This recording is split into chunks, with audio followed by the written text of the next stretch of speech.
powder बता इतना दिन क्लिनिक खोलने हो गई एगो मरीज ने खयावत केंगा काम चली केंगा धंधा पानी चली लइका फेंका केंगा पोसैया सन लाखों रुपए लगा के दुकान खोलवा दनी एक बाद एगो मरीज ने क्या केंगा काम चली बताते हैं यहाँ कोनो मौत नहीं खे कोनो के बीमारी नहीं खे सब साला एकदम निकायेंगे निमर रहता से सब रे क्लिनिक में हमारा झाट खानी यही में कौन मरी जाई ना बिजली बा ना पंखा बा कुछ बा गर्मी से बुझाता मरी जाए उससे पहले हम ही मरीज हो जाए गाँव ना मतलब रुका क्लिनिक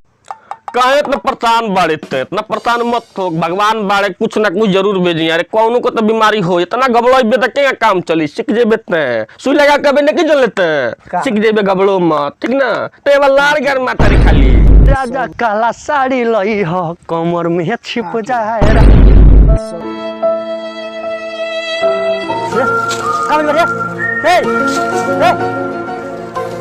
तो बुझाता गरम हो गल बड़ी बुखार बा ए बिगु बाबा हो ए बिगु बाबा ए बिगु बाबा ए का रे ए तार लइको डगर को पटाइल बा बेहोश हो गइल बा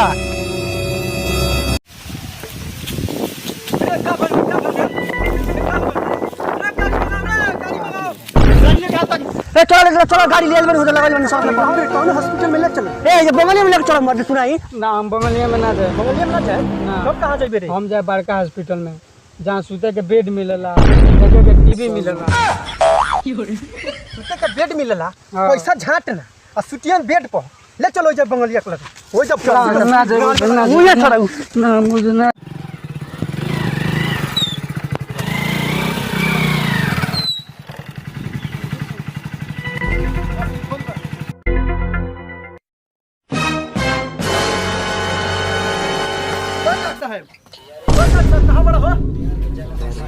बाप रे बाप बुझाता हमारा लड़का का गांव फाट जाई बुझाता कोनो आइल बा दुकान चिल्लाता दुवरिया पर डॉक्टर साहब हाँ तो देखबे तन देख पकड़ के ले आओ तो ठीक देखा देख तो अरे लाइए यहाँ बेड पे लाइए से लाइए बेड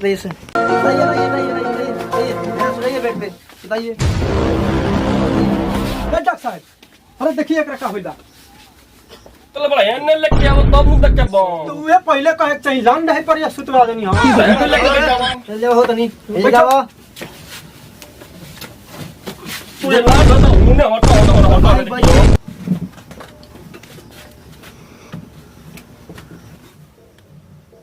सांस ले तनी लंबा सांस ले मुंह बाके ने की कहले बंद करके आओ और छोटा ले मुंह बा मत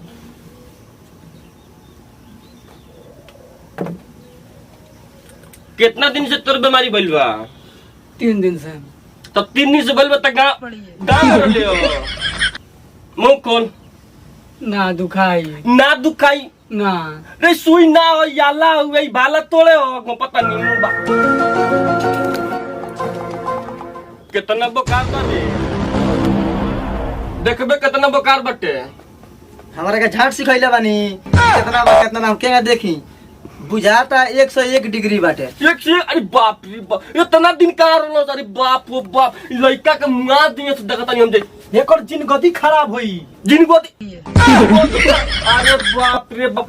एक से केने बताता तन देखै हमर के देखिए दे बताओ तो 101 आई सुया अरे बाप रे मुआ दिए से लेकर और कौन बीमारी ने केनु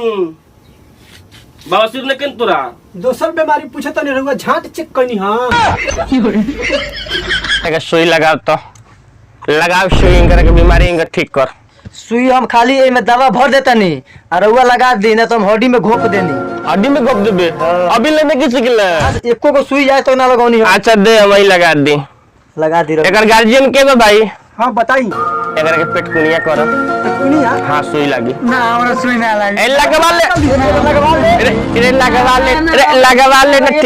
ठीक हो जाए लगवा ले ठीक हो जाए लगवा ले रे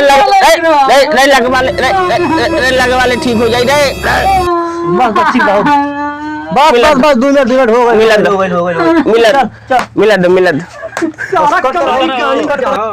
दवाई लेके तनी जाके गिलका के मेडिकल स्टोर देखता रहा हां उनकरा में से दवा ले लिए अब दवा लेके टाइम से खाइए करा के तब ठीक होई ना तो बाद में ते जानते बड़े लाई